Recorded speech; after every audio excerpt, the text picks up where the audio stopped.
સરકારના પંચાયત વિભાગના એક મંત્રી અને તેમના પરિવારજન અને પુત્ર પર કરોડોના કૌભાંડનો આરોપ લાગે છે અને કોંગ્રેસ હવે આ મામલે મેદાનમાં આવતા કહ્યું છે કે તેમનું રાજીનામું સરકારે લઈ લેવું જોઈએ।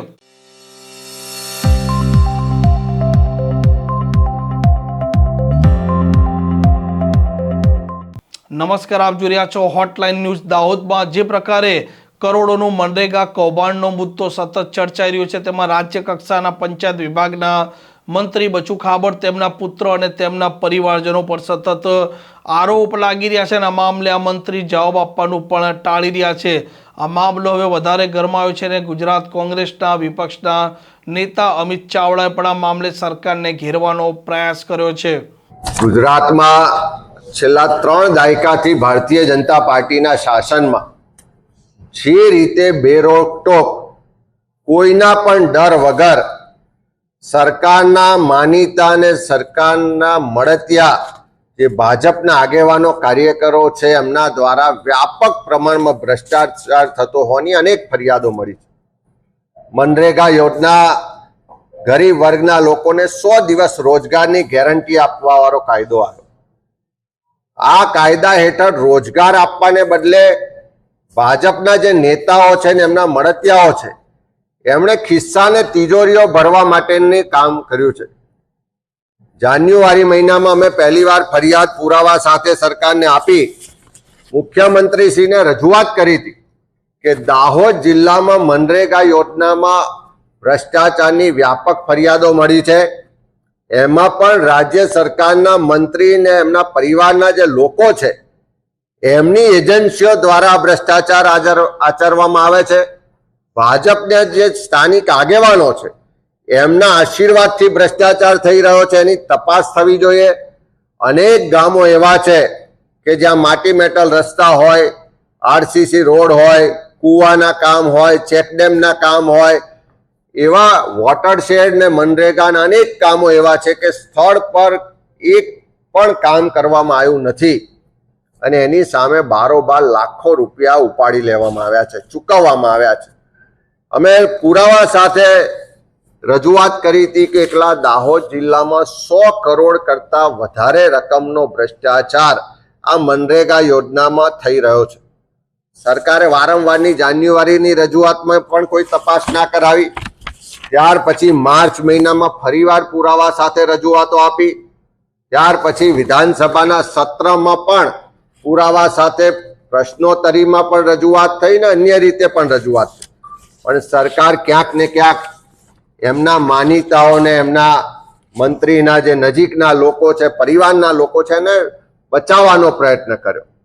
હમણાં જ્યારે જિલ્લા લેવલે તપાસની શરૂઆત થઈ, જિલ્લાના જે ડીડીઓ હતા, ડીઆરડીએ ડાયરેક્ટર હતા, એમના દ્વારા તપાસ થઈ। ત્યાં ટીડીઓએ તપાસ કરી અને જે ફરિયાદ આપવામાં આવી છે કે 35 જેટલી એજન્સીઓ દ્વારા 71 કરોડનું કૌભાંડ થયું હોય એવી એફઆઈઆર ત્યાં નોંધવામાં આવી છે અને એમાં જે એજન્સીઓ સામે આ એફઆઈઆર નોંધવામાં આવી છે એમાં રાજ્ય સરકારના મંત્રીશ્રીના પરિવારના લોકોના પણ એજન્સીઓના પ્રોપ્રાઇટર કે ભાગીદાર હોવાની હકીકતો બહાર આવી છે અને આ એફઆઈઆરમાં સ્પષ્ટ કહેવામાં આવ્યું છે કે અનેક કામો એવા છે કે જે સ્થળ પર થયા જ નથી અને લાખો રૂપિયા બારોબાર ચૂકવવામાં આવ્યા છે।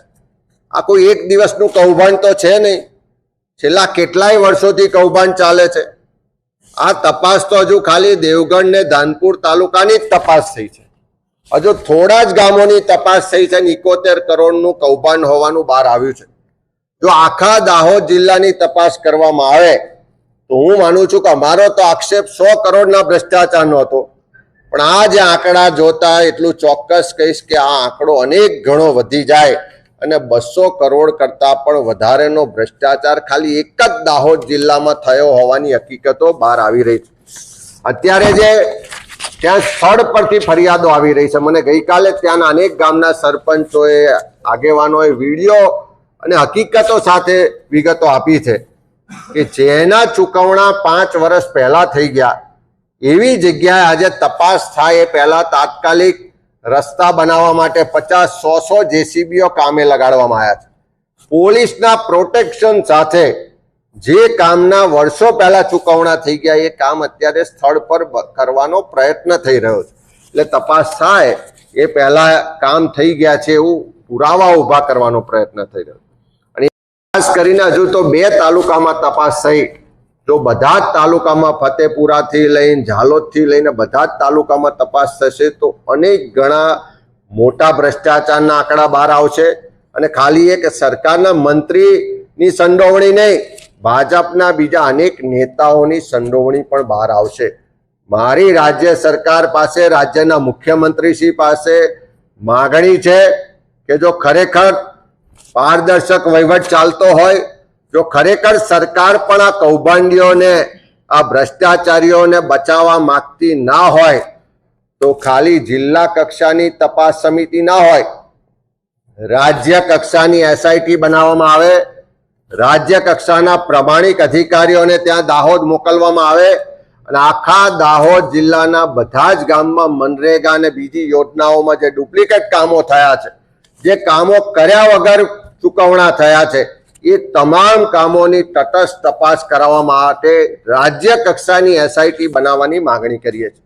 સાથે સાથે એવી પણ રજૂઆત મળી છે કે આ જે એજન્સીઓ સામે ફરિયાદ થઈ છે એ એજન્સીઓના સરકાર પાસે હજુ પણ 150 કરોડ રૂપિયાના લેવા માટેના બિલો અત્યારે ચૂકવણા કક્ષાએ છે.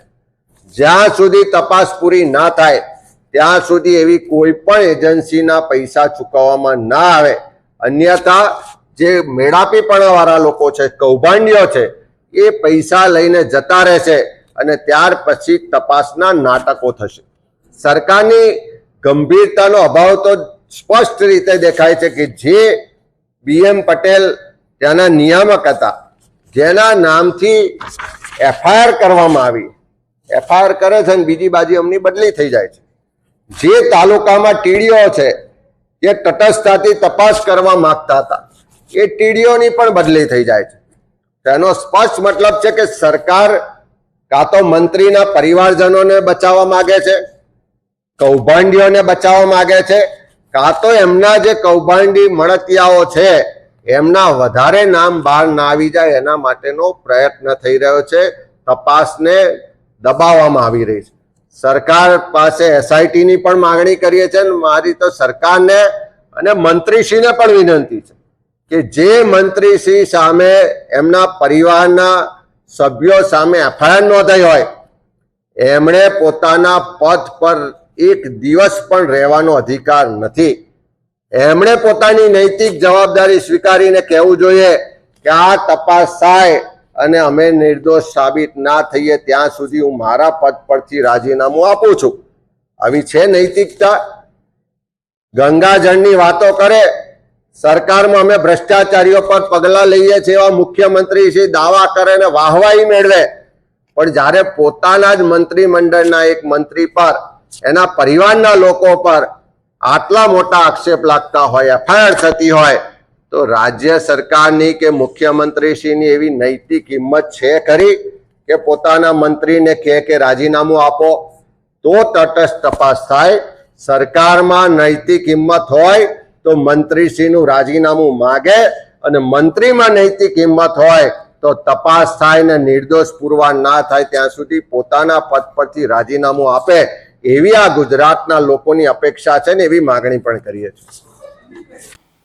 આ પ્રકારના સમાચાર, પ્રકારના અહેવાલ માટે હોટલાઇન ન્યૂઝ ચેનલ જોવાનું અને સબસ્ક્રાઇબ કરવાનું ભૂલતા નહીં. નમસ્કાર. આવા પ્રકારના વિડીયો તમને જોવા ગમતા હોય તો હોટલાઇન ન્યૂઝ ચેનલને લાઇક, શેર અને સબસ્ક્રાઇબ કરો.